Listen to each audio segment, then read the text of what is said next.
खुलुमबाय बेयो बड'लेण्ड इंखं टेलिभिजन दिनै 4 मे 2025 रबिबारखालि सानसेनि बरादखौ नोंथांमोननि खाथियाव लाबोदों आं सदानन्द दैमारिया।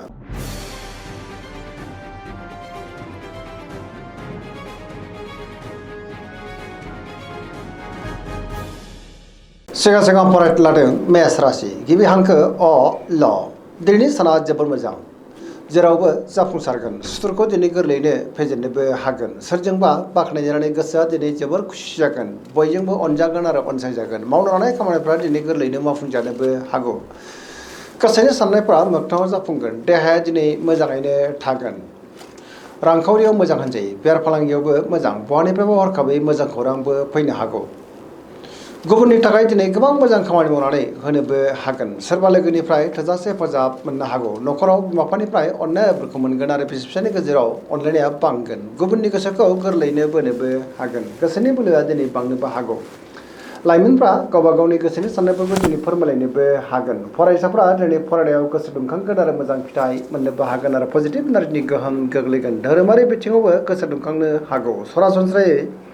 दिनैनि साना जोबोर मोजां आरो मोजाङैनो बारग'लांगोन।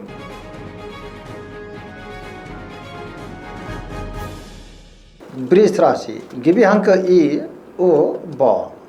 दिनैनि साना जोबोर मोजां गोसोआव गोथों आरो गोग्गो साननाय फैगोन गियाननि आंखाल जानाय नङा गावनि गोसोनि साननायफोरखौ दिनै गुबुननो फोरमायनोबो हागोन माबा नङा मोनसे मोजां खौरांबो मोननो हागौ गोसोनि साननायखौ गुबुननो फोरमायनो हानानै गोसोआव दिनै जोबोर गोजोननाय फैगोन गोसोनि बोलोआबो बांनो हागौ मावनो हानाय खामानिखौ दिनै थि समावनो आरो गोरलैयैनो मावफुंनोबो हागोन समाजाव मान मोनगोन रांखावरियाव मोजां होनजायो गोबां धोन आरजिनोबो हागोन बेफार फालांगियाव दिनै जोबोर मोजां मुलाम्फा मोननो हागोन न'खराव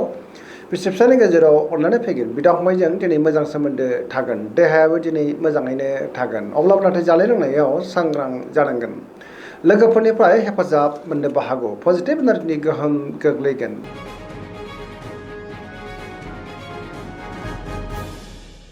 मिथुन राशि गिबि हांखो क स दिनैनि साना मोजां आरो गाज्रिनि गेजेरजोंनो बाबेलांनो हागौ गोसोआव गोनो गोथो साननायबो फैनो हागौ गावनि गोसोनि साननायफोरखौ दिनै गुबुननो फोरमायनो गोब्राब जागोन माबा नङा मोनसे जेंनाजों मोगा मोगि जानांनोबो हागौ सुथुरनि गाज्रि नोजोर थानोबो हागौ गोसोआव गोनो गोथो साननाय फैगोन देहाया दिनै बारा मोजां थानाय नङा गोबां रोखोमनि देहायारि जेंनाजों मोगा मोगि जानांनोबो हागौ जानाय लोंनायाव सांग्रां जानांगोन रांखावरियाव मोजां होनजायो बेफार फालांगियावबो मोजां न'खराव दिनै अनलायनाय फैगोन समाजावबो मान मोननो हागोन अब्लाबो नाथाय गुबुननि गोसोखौ बोनो गोब्राब जानोबो हागौ मावनो लानाय खामानिखौ मावफुंनायाव माबा नङा मोनसे गोरोन्थि जालांनोबो हागौ सोरबा लोगोनिफ्राय हरखाबै गाज्रि खौरांबो फैनो हागौ बहाबा थाङोब्ला दिनै लामा सामायाव सांग्रां जानांगोन आरो मोजाङैनो हान्थिनांगोन लाइमोनफोरनि गोसोआ दिनै जोबोर आला खाला जानोबो हागौ आरो नेगेटिभ एनार्जिनि गोहोम गोग्लैनोबो हागौ।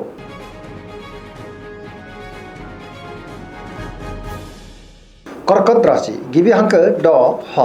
दिनैनि साना मोजां आरो गाज्रिनि गेजेरजोंनो बाबेलांनो हागौ गोसोआव गोनो गोथो साननायबो फैनो हागौ गावनि गोसोनि साननायफोरखौ दिनै गुबुननो फोरमायनो गोब्राब जागोन माबा नङा मोनसे जेंनाजों मोगा मोगि जानांनोबो हागौ गोसोनि साननायफ्रा दिनै देबार नांगोन नेगेटिभ साननायबो फैनो हागौ मावनो लानाय खामानिखौ मावफुंनायाव माबा नङा मोनसे हेंथा फैनोबो हागौ सोरजोंबा रायखोमाजानोबो हागौ सुथुरनि गाज्रि नोजोर थानोबो हागौ रांखावरियाव मोजां अब्लाबो नाथाय खरसाया बांनोबो हागौ बेफार फालांगियाव मोजां होनजायो न'खराव बिसि फिसायनि गेजेराव अननानै फैगोन देहाया दिनै मोजाङैनो थागोन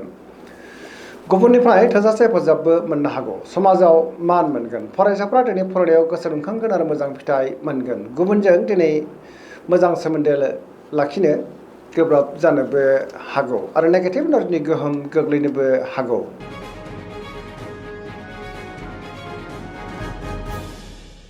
सिंह राशि गिबि हांखो म थ दिनैनि साना मोजां आरो गाज्रिनि गेजेरजों बाबेलांनो हागौ गोसोआव गोनो गोथो साननायबो फैनो हागौ गावनि गोसोनि साननायफोरखौ दिनै गुबुननो फोरमायनो गोब्राब जागोन माबा नङा मोनसे जेंनाजों मोगा मोगि जानांनानै गोसोआव दिनै उन दाहाबो फैनो हागौ सोरबा लोगोनिफ्राय हेफाजाब लानांनोबो हागौ बहानिफ्रायबा हरखाबै गाज्रि खौरांबो फैनो हागौ बहाबा दावबायोब्ला दिनै लामा सामायाव सांग्रां जानांगोन रांखावरियाव मोजां मोननो गोनांखौ मोननो हागौ अब्लाबो नाथाय खरसायाबो बांनो हागौ बेफार फालांगियाव मोजां होनजायो गोसोनि साननायखौ दिनै गुबुननो फोरमायनो गोब्राब जागोन नेगेटिभ एनार्जिनि गोहोम गोग्लैनोबो हागौ न'खराव बिदा फंबायनिफ्राय हेफाजाबखौ मोननो हागोन गुबुननि गोसोखौ बोनो नाथाय गोब्राब जानोबो हागौ देहाया दिनै बारा मोजां थानाय नङा गोबां रोखोमनि देहायारि जेंनाजों मोगा मोगि जानांनोबो हागौ जानाय लोंनायाव सांग्रां जानांगोन।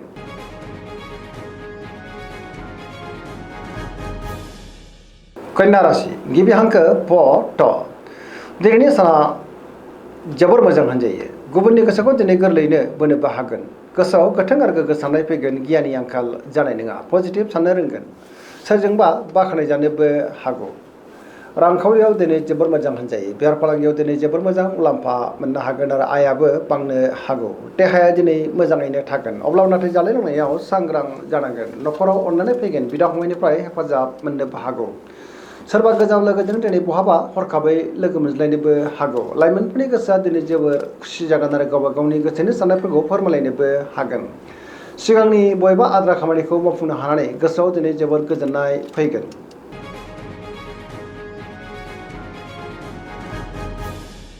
तुला राशि गिबि हांखो र ट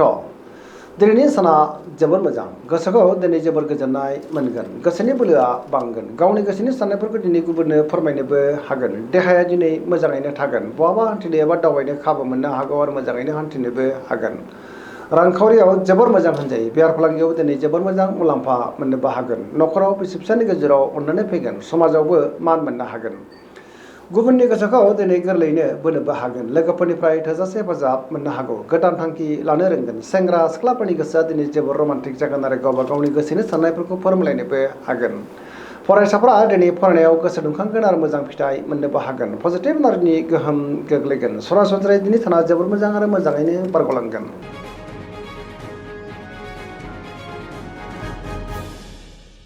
वृश्चिक राशि गिबि हांखो न स दिनैनि साना जोबोर मोजां समाजाव लोगो लेवा बांगोन गोबां मुंदांखा सुबुंजों दिनै लोगो मोनज्लायनोबो हागौ पजिटिभ एनार्जिनि गोहोम गोग्लैगोन बहाबा दावबायनो एबा हान्थिनो खाबु मोननो हागौ आरो मोजाङैनो हान्थिनोबो हागोन समाजाव लोगो लेवा बांनोबो हागौ सोरबा गोजाम लोगोजों दिनै बहाबा लोगो मोनज्लायनो हागौ गोसोआव गोथों आरो गोग्गो साननाय फैगोन गियाननि आंखाल जानाय नङा मावलांनाय खामानिफोरखौ थि समावनो आरो गोरलैनो मावफुंनो हानानै जोबोर खुसि जागोन गुबुननिफ्राय थोजासे हेफाजाब मोननोबो हागौ गोसोनि साननायफ्रा दिनै मोगथाङाव जाफुंनोबो हागौ गोसोनि बोलोआ बांगोन समाजावबो मान मोननो हागोन न'खराव दिनै बिसि फिसानि गेजेराव अननानै फैगोन रांखावरियाव मोजां होनजायो बेफार फालांगियावबो जोबोर मोजां मुलाम्फा मोननोबो हागोन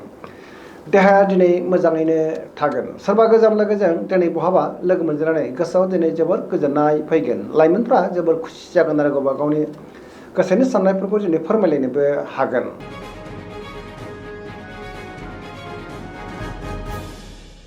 धनु राशि गिबि हांखो ढ फ भ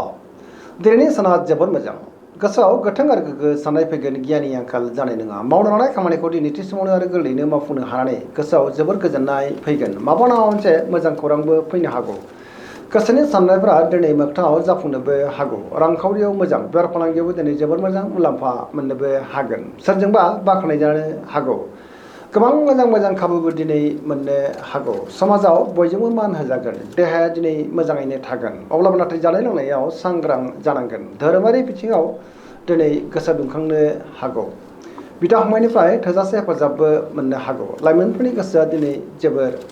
खुसि जागोन गावबा गावनि गोसोनि साननायफोरखौबो दिनै फोरमायलायनोबो हागोन फरायसाफोरा दिनै फरायनायाव गोसो दुंखांगोन आरो मोजां फिथाइ मोननो हागोन सरासनस्रायै दिनै साना जोबोर मोजां आरो मोजाङैनो बारग'लांगोन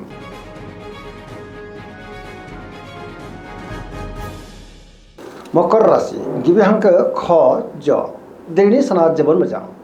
गावनि गोसोनि साननायफोरखौ दिनै गुबुननो फोरमायनोबो हागोन मावनो लानाय खामानिखौ थि समावनो आरो गोरलैयैनो मावफुंनो हानानै गोसोआव दिनै जोबोर गोजोननाय फैगोन रांखावरियाव जोबोर मोजां होनजायो बेफार फालांगियावबो दिनै जोबोर मोजां मुलाम्फा मोननो हागोन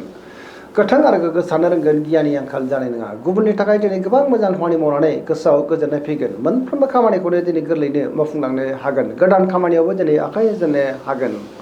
बिमा बिफानिफ्राय अननाय आरिफोरखौ मोननो हागोन बिदा फंबायनि हेफाजाबखौबो मोननो हागोन सेंग्रा सिख्लाफ्रा दिनै जोबोर खुसि जागोन पजिटिभ एनार्जिनि गोहोम गोग्लैगोन फरायसाफ्रा दिनै फरायनायाव गोसो दुंखांगोन धोरोमारि बिथिङावबो गोसो दुंखांनो हागौ सरासनस्रायै दिनै साना जोबोर मोजां आरो मोजाङैनो बारग'लांगोन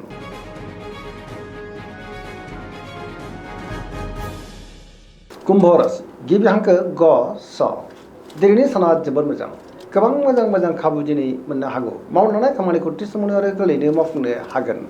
गुबुननिफ्राय थोजासे हेफाजाबबो मोननो हागौ समाजाव मान मोननो हागोन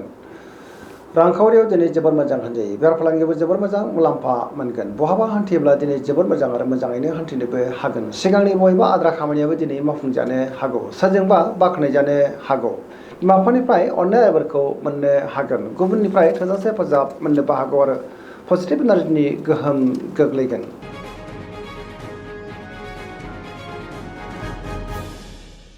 मीन राशि गिबि हांखो ड स दिनैनि साना मोजां आरो गाज्रिनि गेजेरजोंनो बाबेलांनो हागौ गुबुननि थाखाय दिनै नाङा फाङा जेंनायाव गोग्लैनांनोबो हागौ माबा नङा मोनसे जेंनाजों मोगा मोगि जानांनो हागौ गोसोआव नेगेटिभ साननाय फैगोन गोसोनि बोलोआबो दिनै लोरबां जानोबो हागौ गावनि गोसोनि साननायफोरखौ गुबुननो फोरमायनो गोब्राब जानोबो हागौ देहाया मोजाङैनो थागोन अब्लाबो नाथाय जानाय लोंनायाव सांग्रां जानांगोन रांखावरियाव मोजां बेफार फालांगियावबो मोजां होनजायो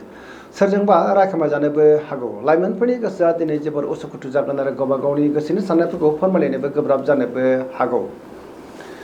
नेगेटिभ एनार्जिनि गोहोम गोग्लैगोन। दिनैनि राशि फरायनाया एसेनोसै जोबनायाव बेखौनो खावलायो जाहाथे नोंथांमोना सानफ्रामबो जोंनि बे बड'लेण्ड इंखं टेलिभिजनखौ नायबाय थायो आरो साबस्क्राइब खालामो लोगोसे लाइक खालामो आरो शेयार खालामो एसेनोसै गोजोन्थों।